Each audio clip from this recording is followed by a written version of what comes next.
ছেলে আছে না মেয়ে আছে, এভাবে বাজি লাগাইতো, বাজি ধরতো।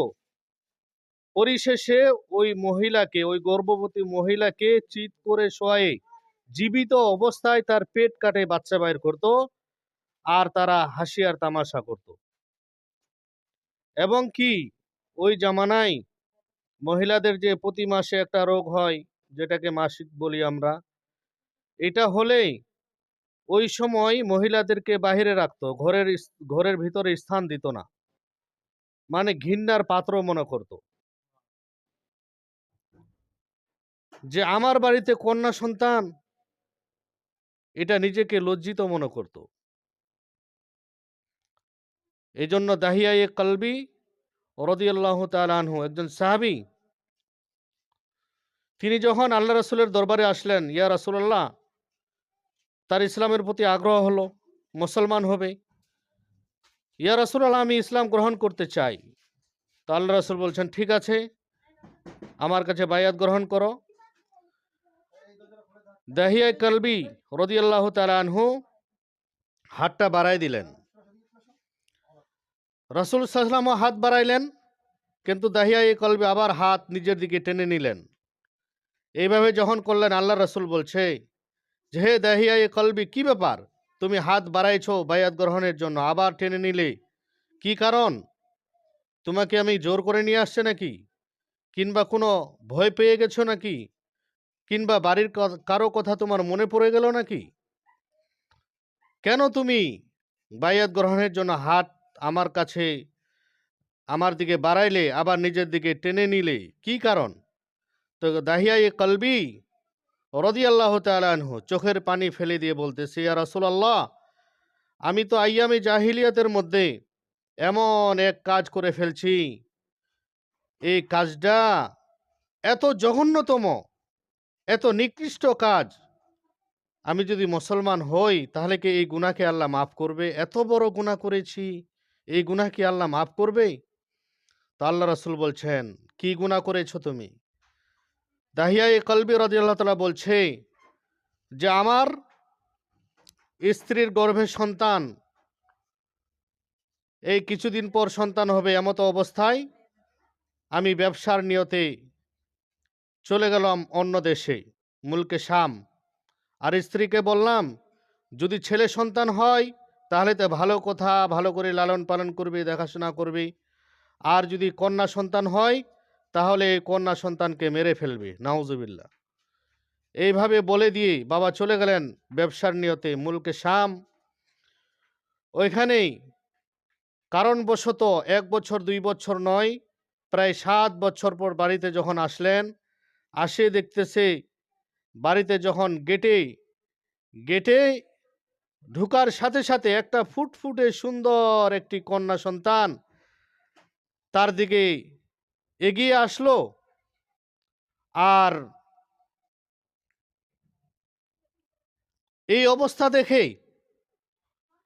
দাহিয়া কলবি রাদিয়াল্লাহু তাআলা আনহু তিনি বলেন, আমি যখন ওই কন্যা মেয়েটাকে দেখলাম, আমার স্ত্রীকে বললাম যে, এটা কে, কার সন্তান এটা? তো স্ত্রী বলল, এটা হলো আমাদেরই সন্তান, দেখো কত সুন্দর হয়েছে, আর এত সুন্দর হয়েছে এই জন্য আমি তার নাম রেখেছি জামিলা। আর জামিলা মানে হলো সুন্দর, আরবি শব্দ। যে এত সুন্দর, আমার তাকে মারার, আমি মারতে পারলাম না, এত সুন্দর তার চেহারা, তার মায়াবী চেহারা, আমি কেমন করে মারবো? এই জন্য তাকে না মারে এখনো তাকে জীবিত রেখেছি, এটাই তোমার কন্যা সন্তান জামিলা। তো বাবা প্রকাশ্যে রাগ হলেন না। পরিশেষে কিছুদিন যাওয়ার পরেই স্ত্রীকে বলতেছে যে, তুমি জামিলাকে সুন্দর করে সাজায়ে দাও, আমি জামিলাকে নিয়ে যাব এক জায়গায়, একটু বেড়াইতে নিয়ে যাব, সুন্দর করে সাজায়ে দাও। মা সুন্দর করে সাজায় দিলেন, গোসল করায় দিলেন, তেল মাখাই দিলেন, সুন্দর করে সাজায় দেওয়ার পরে ২ গালে ২টা চুমু দিলেন আর বললেন যে, মা, হয়তোবা তোমার সাথে আমার দেখা এটাই শেষ। কারণ আমি জানি তোমার বাবার কি চরিত্র, তোমার বাবা কি ধরনের মানুষ, এটা আমি ভালো করেই জানি। আজকে মেহমানের কথা বলে মনে হচ্ছে তোমাকে আজকে কতল করবে, তোমাকে শেষ করবে, তোমাকে মনে হয় মেরে ফেলবে আজকে। এটা মনে মনে ভাবলেন। পরিশেষে বাবা নিয়ে গেলেন ধুধু মরুভূমিতে, নিয়ে ওইখানে গর্ত করা শুরু করলো। গর্ত করতেছিল, আর সময়টা এমন ছিল যে বাতাস বইতেছিল। বাতাসের কারণেই তার বাবার দাড়িতে, মুখে, কাপড় চুপড়ে ধুলো বালু ছিটা পড়তেছিল, অনেক ধুলা বালু, আর ঘামে যাইতেছিল। মেয়েটি আসে, এরকম তার নিজের জামার আঁচল দিয়ে বাবার ঘামগুলো মুছে দেয়, আর বাবাকে বলে যে বাবা এত কষ্ট করতেছো কেন, এই গর্তটা খুঁড়তেছো কেন তুমি, কি কারণ, কি কারণ এই গর্ত করার? এইভাবে বলতেছিল। আমার মেয়ে দাহিয়া কলবি রাদিয়াল্লাহু তাআলা তার হিস্ট্রি রাসূল সাল্লাল্লাহু আলাইহি ওয়াসাল্লামকে এইভাবে শোনাচ্ছিলেন।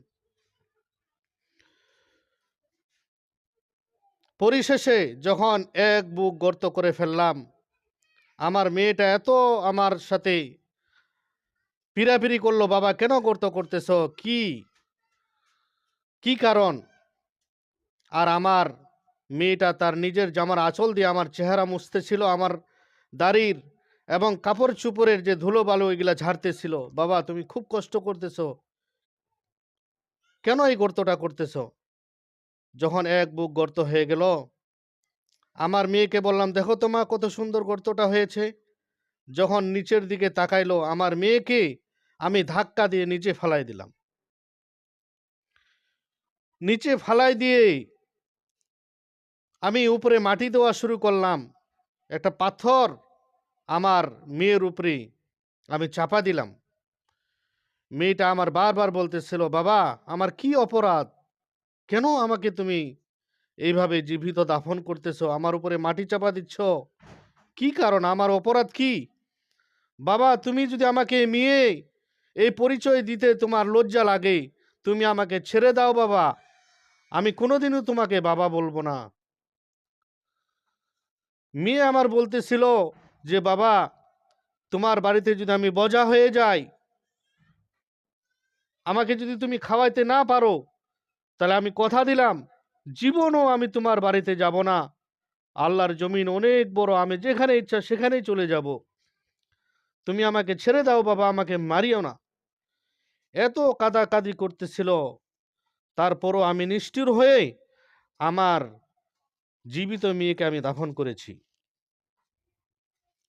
জীবিত মেয়েটার ওই ওই সময়ের তার কথাগুলো এখনো আমার কানে কানে ভাসতেছে। ইয়া রাসূলুল্লাহ এত বড় গুনাহ করেছি আমি, আমার নিজের সন্তান কলিজার টুকরা আমার মেয়েকে জীবিত দাফন করেছি, এই গুনাহকে আল্লাহ মাফ করবে আমার? তা আল্লাহ রাসূলের চোখ দিয়ে পানি বইতেছিল, অশ্রু বইতেছিল। পরিশেষে আল্লাহ রাসূল সাল্লাল্লাহু আলাইহি ওয়াসাল্লাম বললেন কুল ইয়া ইবাদি আল্লাযিনা আসরাফু আলা আনফুসিহিম লা তাকনাতু মির রাহমাতিল্লাহ ইন্নাল্লাহা ইয়াগফিরুয যুনুবা জামিআ ইন্নাহু হুয়াল গফুরুর রহিম। আল্লাহ তাআলা ঘোষণা করেছেন, এই আয়াতটা পরে বুঝাইলেন যে আল্লাহ তাআলা নিজেই ঘোষণা করেছেন, হে আমার বান্দারা তোমরা যারা গুনাহ করতে করতে নিজের নফসের উপরে জুলুম করে ফেলেছো, অনেক গুনাহ করেছো, অগণিত গুনাহ করেছো, তোমরা আমার রহমত থেকে নিরাশ হইও না, তোমরা আসো তওবা করো, আমার রহমত অনেক বেশি, আমার রাগ থেকেও আমার গোসা থেকেও আমার দয়া অনেক বেশি। এর দ্বারাই বুঝাইলেন যে তুমি যদি খালিজ দিলে তওবা করো এবং মুসলমান হয়ে যাও, তাহলে আল্লাহ তাআলা তোমার ওই সমস্ত গুনাহকে মাফ করে দিবেন। আমার কথা বলার উদ্দেশ্য হলো যে ওই সময় মহিলাদের বা মেয়ে সন্তান হলেই বাবাদের চেহারা কালো হয়ে যেত, রাগান্বিত হয়ে যেত এবং নিজেকে লজ্জিত মনে করত যে আমার ঘরে কন্যা সন্তান কেন।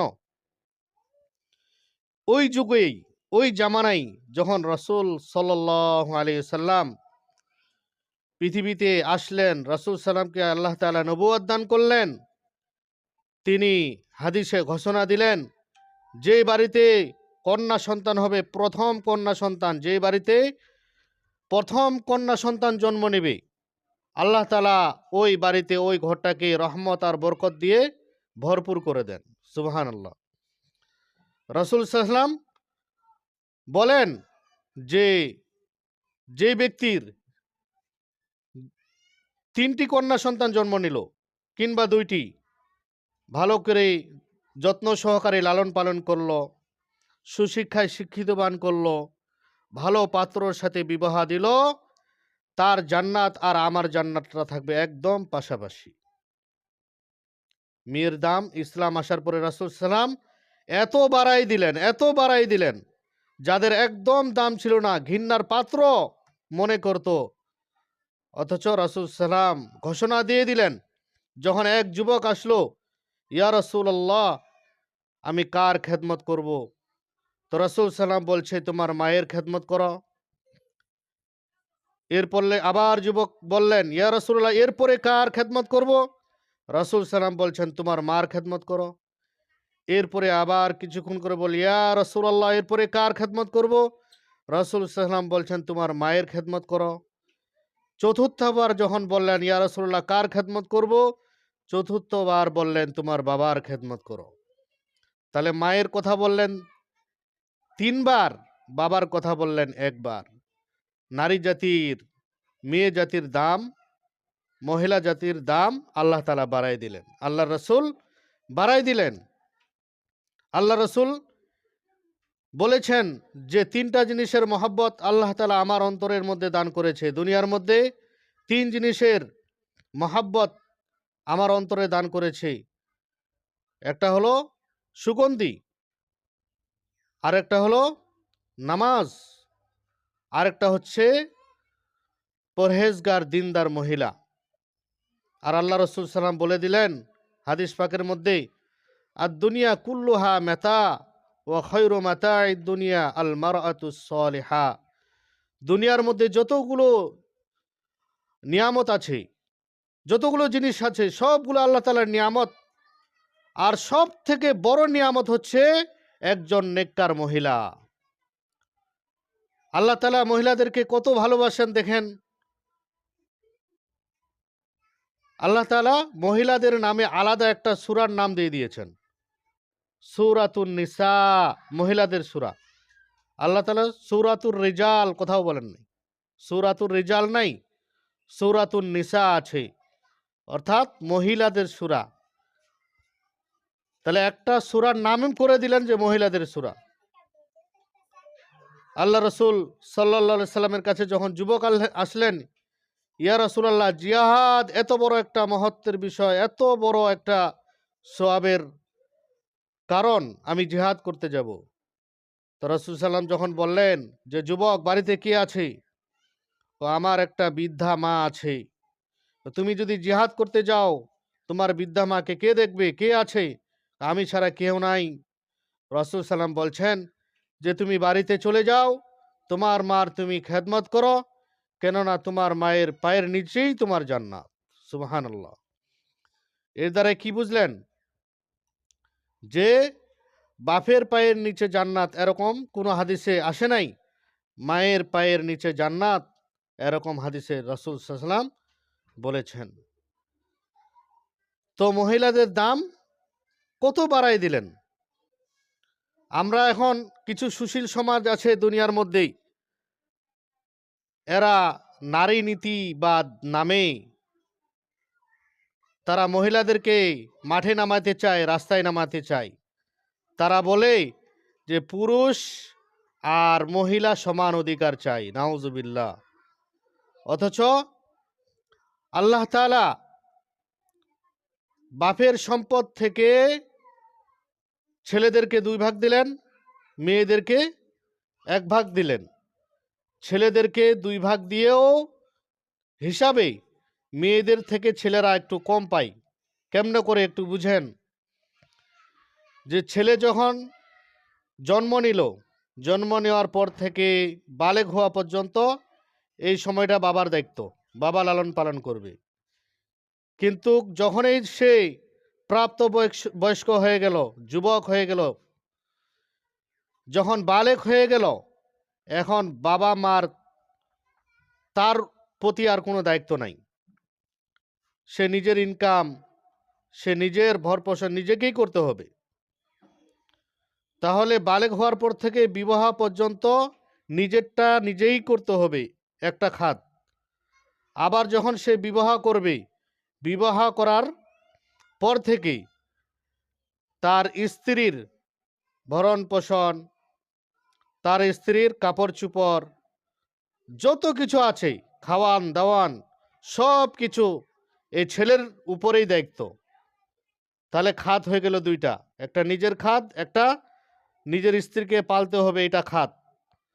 আবার যখন বাচ্চা কাচ্চা হয়ে যাবে, ছেলে সন্তান মেয়ে সন্তান হবে, তখন সন্তানদেরকে লালন পালন করার দায়িত্ব, তাদের খাবার দাবার, তাদের কাপড় চোপড়, তাদের থাকার স্থান, এগুলা দেওয়ার দায়িত্ব হলো বাবার, মায়ের নয়। তাহলে খাত হয়ে গেল তিনটা, খরচ করার জায়গা হলো তিনটা, কিন্তু আল্লাহ ভাগ দিলেন দুইটা।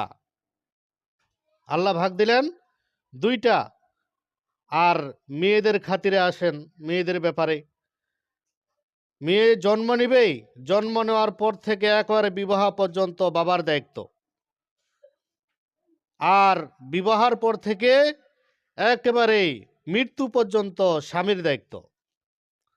তাহলে মহিলাদের কোনো খাতেই নেই, তাদের খরচের স্থানে নেই, তারপরেও আল্লাহ তাআলা তাদেরকে এক ভাগ দিলেন। পুরুষদের তিনটা খাত, তিনটা খরচের জায়গা দিলেন দুই ভাগ, আর মহিলাদের কোনো খাত নাই, মহিলাদের কোনো খরচ করার জায়গা নাই, তারপরেও তাদেরকে দিলেন একটা। তাহলে মহিলাদেরকে কম দিলেন না বেশি দিলেন? অবশ্যই বেশি দিলেন। একটু যদি আমরা বুঝি তাহলে আমরা বুঝতে পারবো। আসলেই ইসলামে মহিলাদেরকে যে অধিকার দিয়েছে, যে সম্মান দিয়েছে, এটা কোনো ধর্ম দেয় নাই। অন্য ধর্মের মেয়েদেরকে যখন বিবাহ দেয়, বিবাহ দেওয়ার পরে আর বাবার বাড়ির কোনো তার কি থাকে না, হক থাকে না, হক দেয় না। জায়গা জমি বলেন, টাকা পয়সা বলেন, ঘর বাড়ি, কোনো এখান থেকে বাপ মায়ের বাড়ির আর কোনো অংশ, কোনো সম্পদ মেয়ে পায় না। এই জন্য তো হিন্দু মেয়েদেরকে যখন বিবাহ দেয়, তখন বাবার বাড়ি থেকে ঝাড়ুটা পর্যন্ত দিয়ে দেয়। মানে ঝাড়ুটা দিয়ে দেয়, এই দ্বারাই বুঝাইলো যে ঘর বাড়ি সব ঝাড়ু দিয়ে তোমাকে দিয়ে দেওয়া হলো, এরপরে এই বাড়িতে আর কোনো তোমার অধিকার নাই। এই বাড়ির সম্পদ, এই বাড়ির যা কিছু টাকা পয়সা আছে, এটা কোনো তোমার আর অধিকার নাই। হিন্দু ধর্মে বিবাহ পরে বাপ মার থেকে কোনো পায় না, বৌদ্ধ ধর্মে বাপ মার থেকে কোনো পায় না, এরকম খ্রিস্টান ধর্মে বাপ মার পক্ষ থেকে বিবাহের পরে কোনো পায় না, ইহুদি ধর্মে বাপ মার পক্ষ থেকে বিবাহের পরে কোনো পায় না। কিন্তু ইসলাম ধর্ম আল্লাহ তাআলা আমাদেরকে দান করলেন এবং মহিলাদেরকে এমন অধিকার সম্মান দিলেন, বিবাহ হলেও তাদেরকে বাবার সম্পত্তি থেকে এক ভাগ অবশ্যই দিতে হবে। শুধু তাই নয়, দেখেন মারা যাওয়ার পরেও মহিলাদেরকে আল্লাহ তাআলা বেশি দিলেন। পুরুষ মারা গেলে তিনটা কাপড়েই, তিনটা কাপড়েই শেষ, আর মহিলা মারা গেলে তাকে 5টা কাফন দিতে হয়, কাপড় তাদের 5টা। তাহলে মরার পরেও তাদেরকে অংশ বেশি দেওয়া হলো, তাদের কাপড় দেওয়া হয় 5টা, আর ছেলেদেরকে দেওয়া হয় 3টা। তাহলে ইসলাম মেয়েদেরকে জিতাইছে, কখনো ঠকায় নাই। আর বর্তমান সুশীল সমাজ সমান অধিকারের নামে মেয়েদেরকে রাস্তা ঘাটে এবং বিভিন্ন মিছিল মিটিংয়ের নামে তারা বাইর করতে চায়। এটা মহিলাদের জন্য লজ্জাজনক। আল্লাহ তাআলা কোরআন পাকের মধ্যে বলেন, অকরনা ফি বুয়ুতিকুন্না ওয়ালা তাবাররাজনা তাবাররুজাল জাহিলিয়াতিল উলা। আল্লাহ তাআলা মহিলাদের সম্মান রেখেছেন ঘরের মধ্যে, কারণ মহিলাদের এমন কিছু কাজ আছে যেগুলা ঘরের মধ্যেই তাদের নিরাপদ। যেমন মহিলাদেরকে ডেলিভারি দিতে হয়, পুরুষদের ডেলিভারি নাই, তেমত অবস্থায় মহিলাদের যদি বাইরে কাজ থাকতো, ড্রাইভিং করতো, খেতে কাজ করতো, আর এমতো অবস্থায় যদি তার ডেলিভারি করা লাগতো, কি না কষ্টটা হতো। এই জন্য কিছু কিছু এমন দুধ, এরকম মহিলাদের বাচ্চাদের দুধ পান করাইতে হয়, প্রায় 2 বছর বাচ্চাদেরকে দুধ পান করাইতে হয়। এটা বাড়িতে থাকেই এই দুধ পান করাটা বাড়িতে থাকেই নিরাপদ। বাইরে থাকে কাজ করা অবস্থায় আপনার ওই যে নেতৃত্বের চেয়ারে বসে বাচ্চাকে দুধ পান করা, এমপি হয়ে, মন্ত্রী হয়ে, চেয়ারম্যানই হয়ে চেয়ারে বসে বাচ্চাকে ওখানে দুধ পান করা, এটা তাদের জন্য লজ্জাজনক বিষয়। এই জন্য তাদের নেতৃত্ব নয়, মহিলা মেম্বার নেই, চেয়ারম্যান নেই, নাউজুবিল্লাহ। এটা কখনো আমাদের ধারণা করাও ঠিক না। এই সমস্ত পদ মুসলমানের ইসলামের পক্ষ থেকে আসে নাই। ইহুদি খ্রিস্টানরা তারা মহিলাদেরকে কেমন করে ঘর থেকে বাইর করা যায়, এই জন্য তারা 3 ওয়ার্ড মিলে একটা মহিলা মেম্বার নিয়ে লাগবে, স্কুলে মহিলা শিক্ষিকা লাগবে, এরকম করে করে তারা এগুলা বাইর করছে। আল্লাহ মাফ করুক। ঘর থেকে কেমন করে বাইর করা যায়, এটা হলো তাদের পায়তারা। মহিলাদের নিরাপদ আল্লাহ তাআলা ঘরের মধ্যে রেখেছেন। আর মহিলারা যখন পর্দা করবে, আল্লাহ তাআলা সম্মান বাড়ায় দিবে। পর্দার মধ্যেই হলো নারীদের সম্মান। আপনাদেরকে একটা উদাহরণ দিই। মনে করেন একজন মেয়ের প্রাপ্ত বয়স্ক বিবাহ দিবে, পর্দা করে। মেয়েটা যদি কালোও হয়, দেখতে তেমন সুন্দর নাই, ছেলে যখন আসবে, ছেলে বাড়িতেই আসতে হবে, কারণ মেয়ে তো পর্দা করে, বাইরে ঘোরাফেরা করে না, যেখানে সেখানে বেপর্দায় ঘোরে না। এই জন্য ছেলেকে দেখতে হলে বাড়িতেই আসতে হয়। আর যখন বাড়িতে আসবে তবে অবশ্যই কোনো সাথে নিয়ে আসবে, মিষ্টান্ন নিয়ে আসবে সাথে। আবার দেখাশোনার পরে যখন চলে যাবে, দেখবেন যে মেয়েটার হাতে 500 হোক 1000 হোক টাকা দেয়। আর যদিও এটা কোনো না, বাধ্যতামূলক না। আর যদি বেপর্দা হয়, যখন মেয়ে দেখতে আসবেই, তো পাশের ব্যক্তিটা বলবে, কোথায় যাচ্ছেন? অমুক মেয়েকে দেখার জন্য যাচ্ছি। বাড়িতে কেন যাওয়া লাগবে ভাই, এখানে দাঁড়ায় থাকেন, এই যে স্কুল থেকে আসবে বা অমুক জায়গা থেকে আসবে, এখানে দেখলেই তো সারবে, বাড়িতে যাওয়ার তো দরকার নাই। দেখবেন এই যে তার বাড়িতে মনে করেন মিষ্টিটাও আসলো না, আর তার হাতে যে 500 বা 1000 টাকা দিত, এটাও সে পাইল না। তো পর্দার ভিতরেই আল্লাহ তাআলা কি রাখছে? সম্মান রাখছে। তার এরকম তার সম্মান বা অধিকার আল্লাহ তাআলা পর্দার ভিতরে রাখছে। যখনই বেপর্দা হবে, তখনই তার সম্মান আর থাকে না, তখন তার অধিকার আর থাকে না।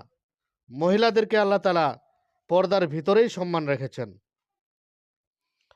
আয়েশা সিদ্দিকা রাদিয়াল্লাহু তাআলা আনহা, তিনি যেদিন মৃত্যুবরণ করবে আর কি, ওই দিন আলী রাদিয়াল্লাহু তাআলা আনহু যখন ফজরের নামাজ পড়ে আসে, দেখলেন যে ফাতেমা রাদিয়াল্লাহু তাআলা আনহার কথা বলছি, বাড়িতে আসে দেখলেন যে তিনি রুটি বানার জন্য খামিরা তৈরি করতেছে, আবার কাপড় ধুইতেছে, মানে খুব কাজের মধ্যে ব্যস্ত।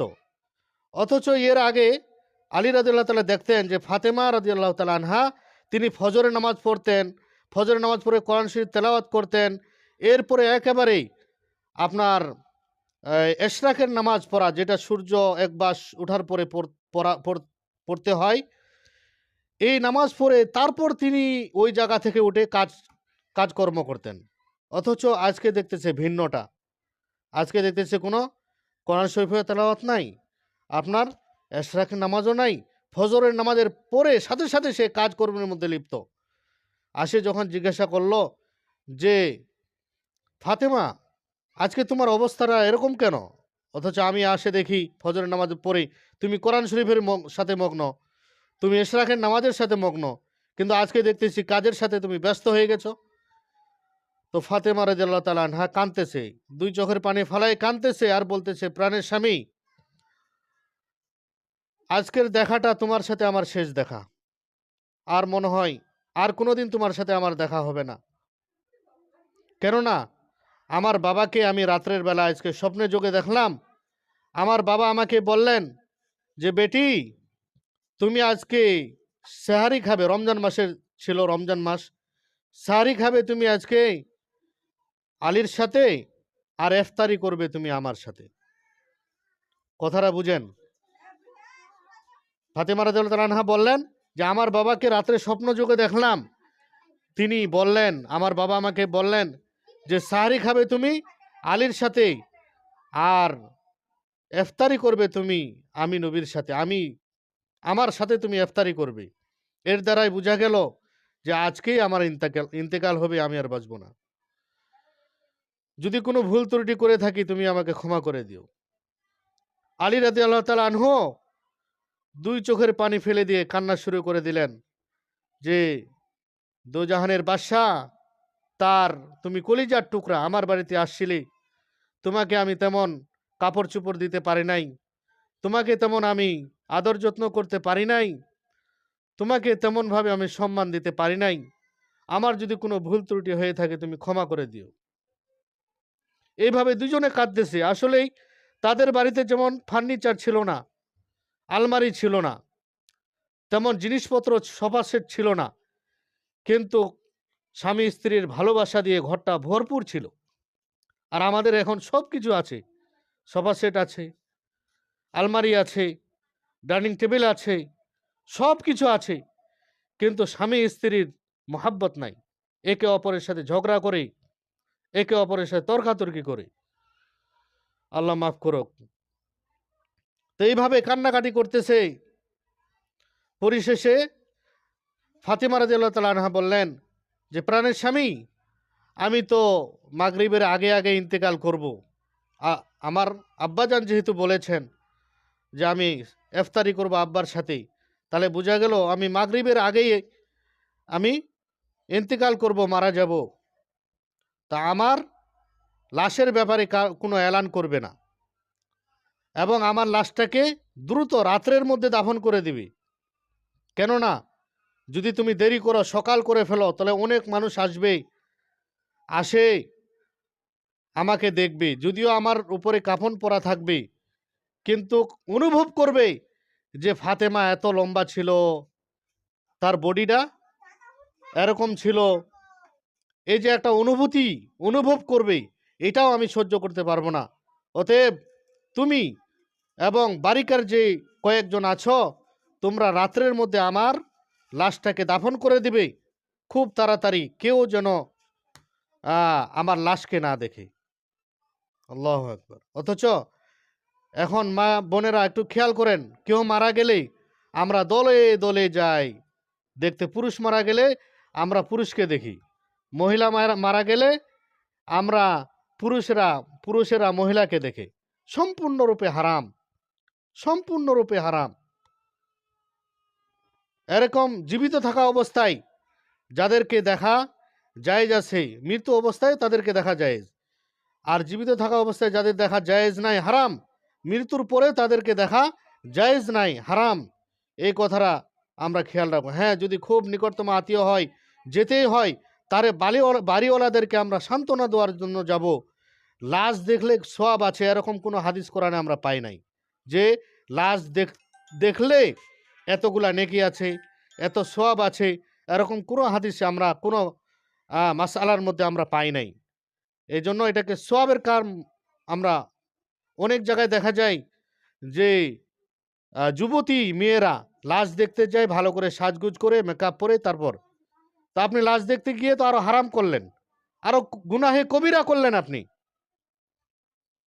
এই জন্য এগুলা থেকে আমাদের সতর্ক হতে হবে। কোনটা হালাল, কোনটা হারাম, কোনটা জায়েজ, কোনটা নাজায়েজ, কোনটা সওয়াব, কোনটা গুনাহ, এটা আমাদেরকে বুঝতে হবে, আমাদের জানতে হবে, আমাদেরকে পড়তে হবে, আমাদের এলেম হাসিল করতে হবে।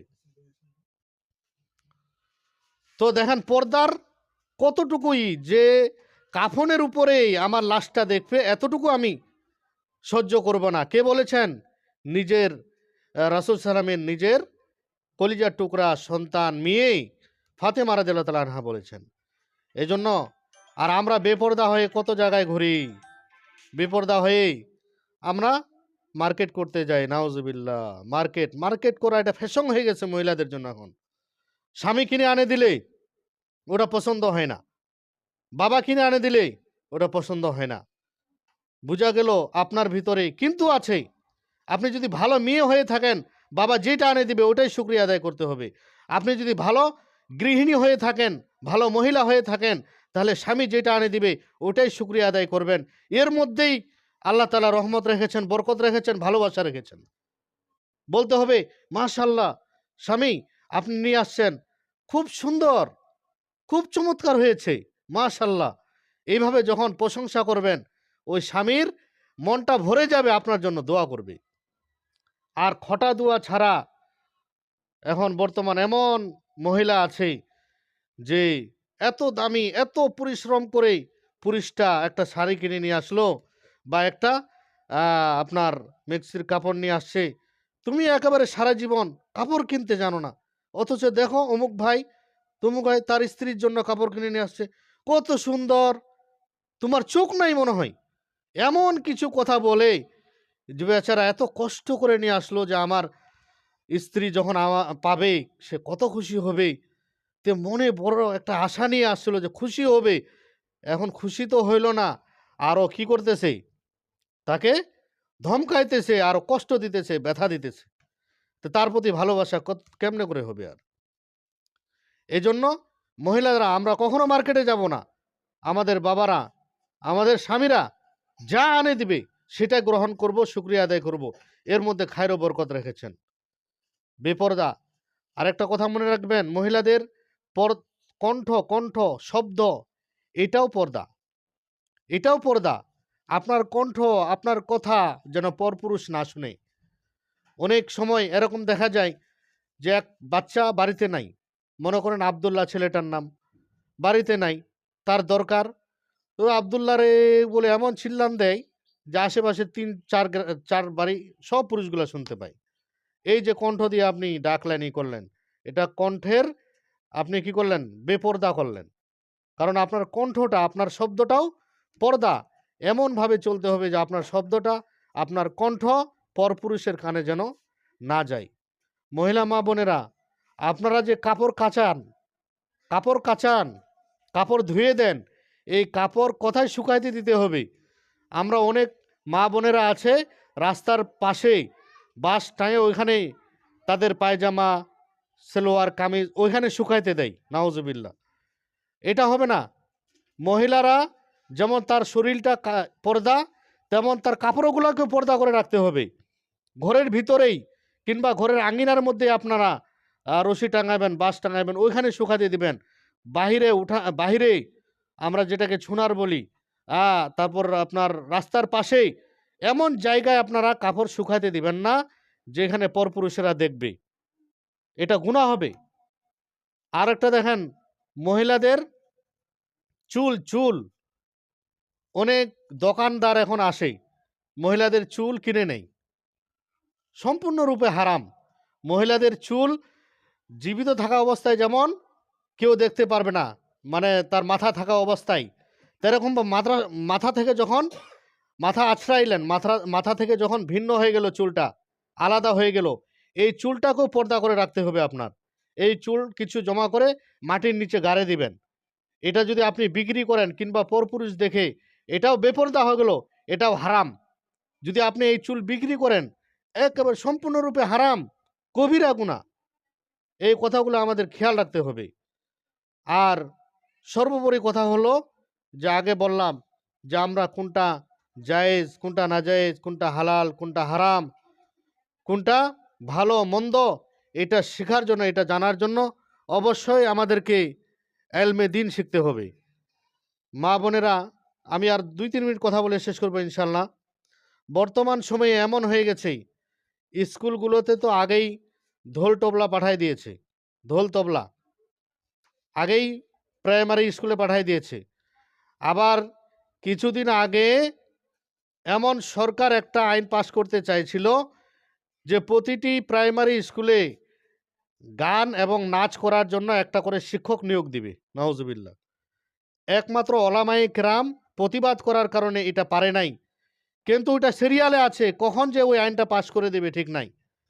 এইজন্য ডাইরেক্ট যদি জেনারেল লাইনে পড়াইতে চান, আপনার ছেলে-মেয়ে কখনো দিন শিখতে পারবে না। কারণ কোনো স্কুলে বলেন, কলেজে বলেন, ইউনিভার্সিটিতে বলেন, যেখানেই বলেন, কোথাও দিন দেওয়া হয় না। আল্লাহর পরিচয় দেওয়া হয় না। কোথাও এরকম নামাজ, রোজা বা আল্লাহ তাআলার বিধান এইগুলার ব্যাপারে কোথাও শিক্ষা দেওয়া হয় না। একমাত্র মাদ্রাসা। আমি স্কুল, কলেজ বা এগুলার বিরোধিতা করতেছি না। পড়াবেন, পড়ান, সমস্যা নাই। কিন্তু আপনি কমপক্ষে ২-৪টা বছর আপনার সন্তানকে, ছেলে হোক, মেয়ে হোক, একটা হোক আর ৫টাই হোক, সবগুলাকে আল্লাহর পরিচয় দেওয়া, দিন তাকে দেওয়া, মাসলা মাসাইল তাকে শেখানো এবং কোন জায়গায় কোন দোয়াটা পড়তে হয় এগুলা শিখানো, এটা বাপ মার দায়িত্ব। নাহলে কাল কিয়ামতের দিন ওই সন্তানটাই আপনার ব্যাপারে, আমার ব্যাপারে অভিযোগ করবেই